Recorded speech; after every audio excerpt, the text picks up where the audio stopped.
مچھلیوں کو پکڑنے والے دو شخص۔ حضرت سیدنا عطا خراسانی رحمۃ اللہ تعالیٰ علیہ فرماتے ہیں، ایک نبی علیہ السلام دریا کے کنارے سے گزرے تو دیکھا کہ ایک شخص مچھلی کا شکار کر رہا ہے۔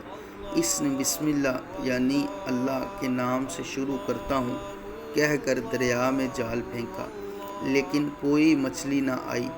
پھر ایک اور شکاری کے پاس سے گزرے، اس نے شیطان کا نام لے کر جال ڈالا تو اتنی مچھلیاں نکلیں کہ ان کا وزن کرنا مشکل ہو گیا۔ ان نبی علیہ السلام نے اللہ پاک کی بارگاہ میں عرض کی، یہ تو معلوم ہے کہ یہ سب تیری ہی طرف سے ہے، لیکن اس کی حکمت جاننا چاہتا ہوں۔ اللہ پاک نے فرشتوں سے ارشاد فرمایا، میرے بندے کو ان دونوں مچھلی پکڑنے والوں کا اخروی مقام دکھاؤ۔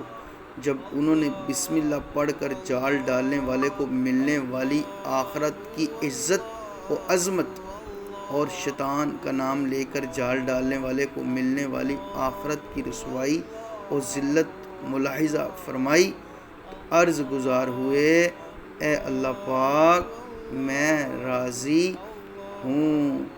احیاء العلوم جلد 4 صفحہ 577۔